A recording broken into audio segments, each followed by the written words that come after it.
When the world looks at Kenya, it is conditioned to think of physical endurance.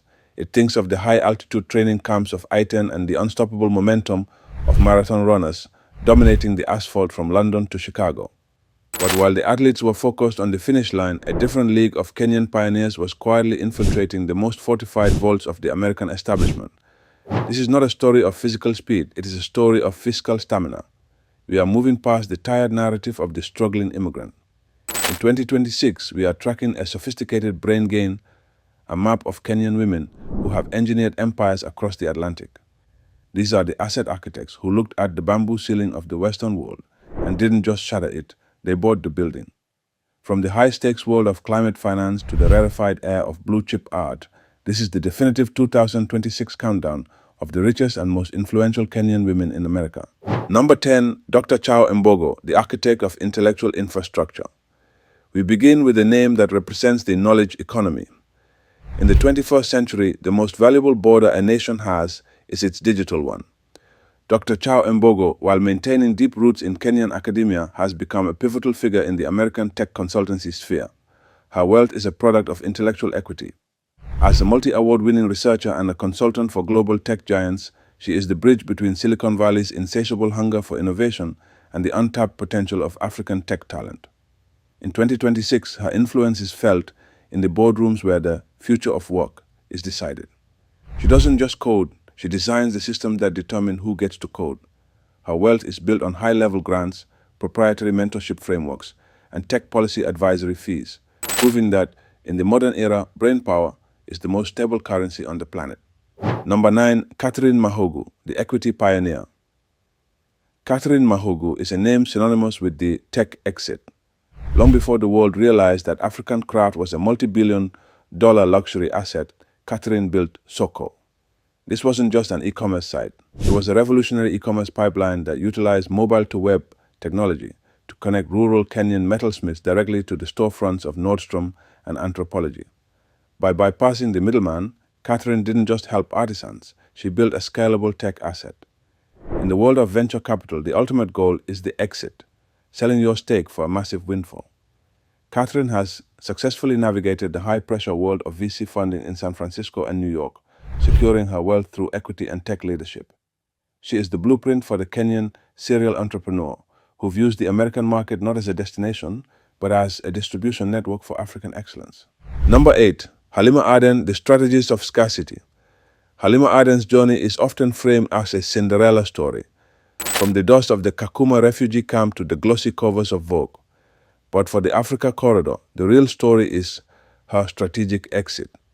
In 2020, at the absolute zenith of her career, Halima walked away from the traditional runway, citing a misalignment with her religious values. To the uninitiated, this looked like financial suicide. In reality, it was a masterclass in branding. By stepping back, Halima transitioned from a model for hire to a cultural asset. In 2026, she is the preeminent consultant for the $277 billion modest fashion market. When Western giants like Nike or Max Mara want to speak to the global Muslim consumer, they don't just hire a model, they pay Halima millions for her cosign. She monetized her integrity, proving that in a world of clones, being a category of one is the fastest way to build a fortress of wealth. Number 7, Wanjira Mathai, the gatekeeper of climate finance. Wanjira Mathai operates in the deep, powerful currents of global policy. As the Managing Director for Africa and Global Partnerships at the World Resources Institute, WRI, she is based at the epicenter of power in Washington, D.C. But don't let the NGO title fool you. This is high-level executive wealth.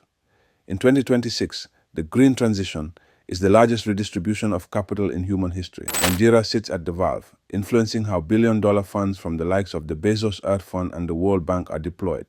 Her influence is a mix of legacy capital as the daughter of Nobel laureate Wangari Maathai and credibility equity.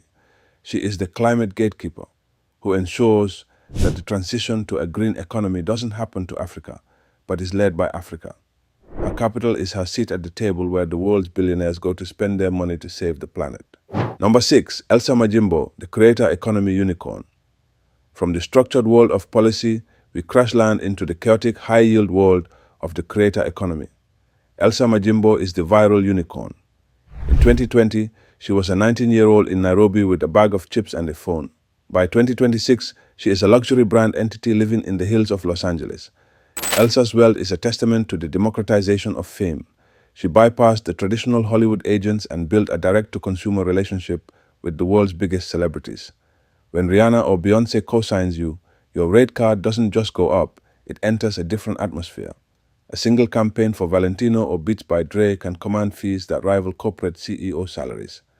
Elsa represents the new liquid wealth, fast, mobile, and fueled by the sheer audacity to demand a seat at the table and then laugh about it. Number 5.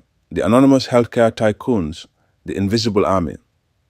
This entry is unique because it isn't about one woman, it's about a collective economic force. In states like Texas, Delaware, and Minnesota, there is a silent army of Kenyan women who have quietly monopolized the U.S. healthcare staffing and home health sector. These women usually begin with a nursing degree, but their Kenyan entrepreneurial DNA doesn't allow them to remain employees for long. They realize that the real money isn't in working the shift, it's in owning the shift. They launch staffing bureaus that supply nurses to massive hospital chains. They open residential assisted living facilities that generate staggering monthly revenues. These are the silent millionaires who drive the $4 billion annual remittance flow back to Kenya. They are the reason for the luxury high-rises in Nairobi's Kileleshwa. They don't want the red carpet, they want land, liquidity, and leverage. Number 4, Dr. Zain Muita, the diplomatic aristocracy. At number 4, we enter the world of the global elite. Dr. Zain Muita and her peers in the high-ranking circles of the UN and WHO represent the international aristocracy. Based in New York and Geneva, this tier of Kenyan American wealth is built on institutional longevity. This is a specific type of wealth: tax-exempt six-figure salaries, comprehensive housing allowances in the world's most expensive cities, and diplomatic pensions that ensure generational security. But beyond the paycheck, it is about influence capital. These women are the architects of international treaties and global health initiatives. They represent the old money aesthetic of the Kenyan diaspora, polished, powerful, and permanent. Number 3, Zain Verjee, the influence broker. Zain Verjee spent 14 years as the face of CNN International, anchoring from the front lines of history. But in 2014, she made a move that shocked the media world. She quit. She realized that in the media business, if you are the talent, you are an expense.